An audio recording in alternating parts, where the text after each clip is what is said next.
text for this morning comes from the Gospel, Luke chapter 2. Listen again to these words.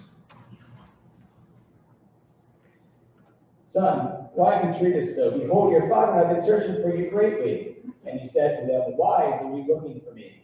Did you not know that I must be in the things of my Father? Please pray with me. May the words of my mouth and meditation of all our hearts be ever pleasing and acceptable in your sight, O Lord. Amen. Happy New Year. 2021 has passed us by, and we have now entered 2022. Now, of course, at the beginning of every new year, we like to look back and see how last year went, and we like to evaluate it. And of course, we'll then, after evaluating, we'll figure out, was it a good year? Or was it a bad year? Or maybe was it a mix of both? Now, this is a pretty subjective evaluation, of course, because we'll judge something's good, others might judge them bad. So, for example, some of the bad things I've seen last year, well, I feel like it's things that a lot of people have seen. For example, the United States, after pulling out of Afghanistan, the Taliban came back to power. It's not a good thing. And then we saw something similar in Myanmar, where a military coup occurred and martial law was reinstilled. Some bad things. Because in both cases, we now have people living in fear and anxiety, and in some cases still running for their lives. That's the bad side. But then there were some good things in 2021. For example, the Olympics got to happen. They were supposed to happen in 2020, but they got to happen again in 2021. And then some more subjective stuff. At the beginning of the year, Rich and I got to adopt our dog, Belle. It was absolutely wonderful. And then in September, Rich and I were blessed with a new nephew, little William.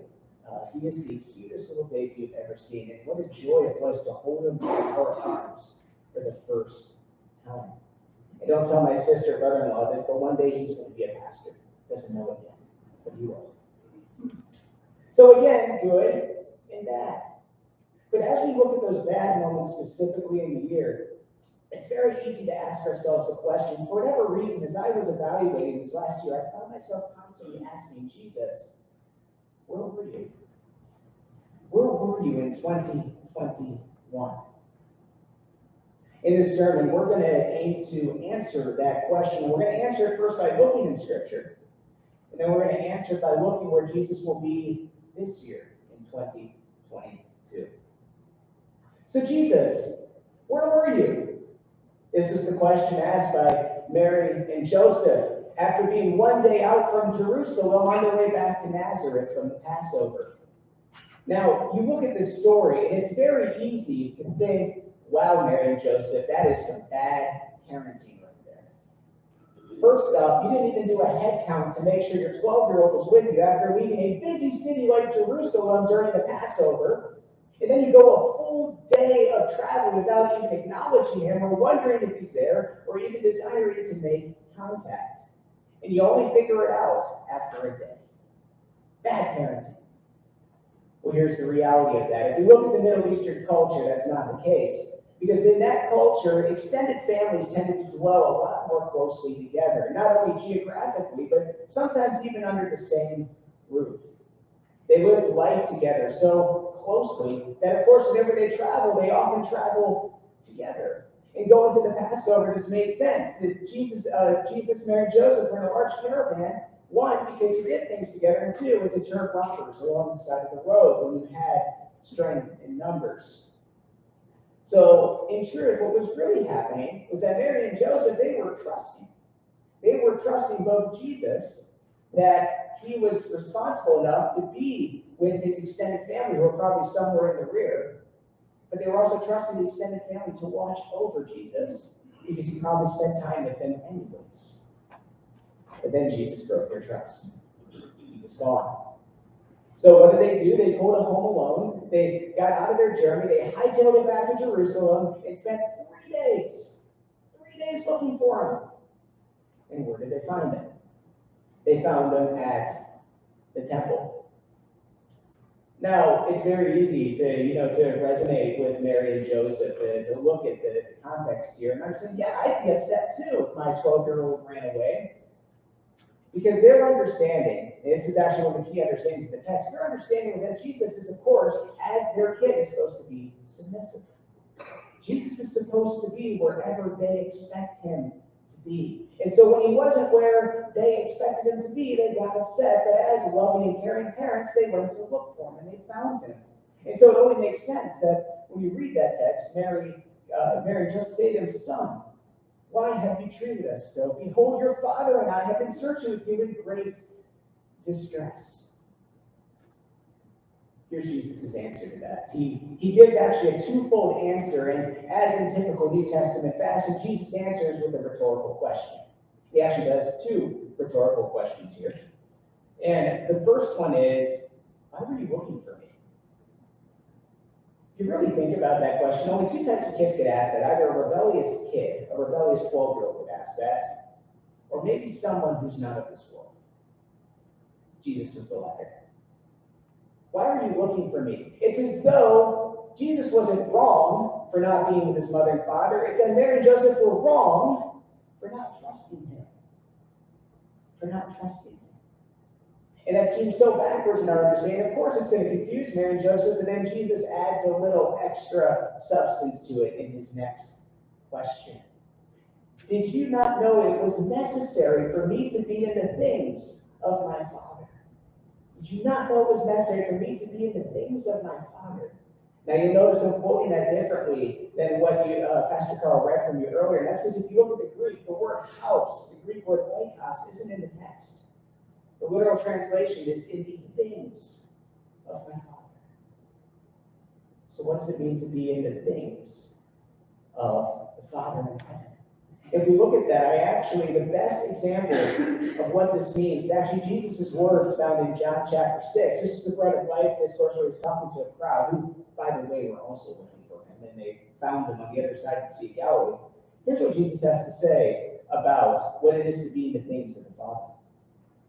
He says, "For I have come down from heaven, not to do my own will, but the will of him who sent me. And this is the will of him who sent me, that I should lose nothing of all that he has given me, but raise it up on the last day. That I should lose nothing of all he has given me, but raise it up on the last day." This is the will of God. Jesus came to be in the things of the Father, and the things of the Father is to give to Jesus all those whom he has called to be his own, so that Jesus will raise them up. And we call that one word, we call that redemption. Jesus, contrary to Mary and Joseph's thinking, was actually being submissive to his Father in heaven. He was being submissive by following where his Father was leading him to carry out that redemption. In this instance, it wasn't with Mary and Joseph, it was in the temple. It was in the temple, speaking teachers of the law, where Jesus would speak to them and teach them and ask questions about the truth. Jesus is not always what we expect him to be. Mary and Joseph, they didn't figure it out. And the truth is, even though Jesus is doing the work of the Father, I think we can still resonate with Mary and Joseph a lot easier. Because through that submissiveness, even though we're not Jesus' parents, I think sometimes we want Jesus to be where we expect him to be. And often what that looks like, that submissiveness to us, what that looks like is Jesus giving us the things we want. Maybe a little extra convenience here. Maybe that thing that I've been really wanting or saving up for. Maybe this vacation or this trip or all these worldly things we think are going to bring us that peace or that contentedness. And then when Jesus is not there or something goes completely wrong that we weren't expecting, we wonder, Jesus, where were you? Why weren't you there? And Jesus shows us the answer. And guess what? It is the same answer that he gave to Mary and Joseph. Did you not know, people, that I must be in the things of my Father? Did you not know that I must be continually not submissive to you, but submissive to the will of my Father? And let me tell you what that looked like, because that redemption was fully enacted through all of Jesus' ministry on earth. He continually was submissive and followed the will of his Father all the way to the feet of the cross. And that is where redemption was won. That is where it was won for you. Because Jesus has chosen you. The Father has given Jesus you, so that he can raise you up on the last day. That is redemption. So where is Jesus? Well, Jesus is no longer walking the earth. We know that he is with his Father in heaven at his right hand, but we also know that Jesus is here with us today with his Spirit. He is here with us in the Lord. He is here with us in worship. He is here, and we'll soon we'll be receiving that body and blood in his sacrament. But Jesus is here with us, continually doing the redemptive work of his Father. He is continually forgiving us. He's continually changing us and shaping our hearts to more and more, not having him submit to us, but us submitting more and more to him. Because there in Jesus is where we find our contentment. In Jesus is where we find that grace. In Jesus we find our true heart's desire. So as I look at the upcoming year, as I look at 2022, I ask myself, where is Jesus? Well, the truth is, I know he is here. But I also know that in all of the things that he gives and all the things he does, he is working redemption continually and continually. So in 2022, as I think about this coming year, what can this be? Is 2022 going to be a year of continually hoping Jesus will just follow us? Or will it be a year where we are going to follow Jesus more and more? Is this going to be a year where we're going to seek renewal more and more in the things, our desires of the earth? Or is it going to be a year where we continually seek renewal in Christ? Is 2022 going to be a year where we're continually going to be chasing down those things we aren't promised? Or is it going to be a year of continuing letting Jesus work his promises in us? Those promises as we pursue him in his word. Pursue him in conversation and prayer. Pursue him in the people who are in need. What if that were 2022 this year? Because Jesus is there. And he promises that on the last day, that redemptive work is going to come to completion. He is going to raise you and I and all of his people up. And we will dwell in that fullness of redemption in eternity. Happy New Year. Amen.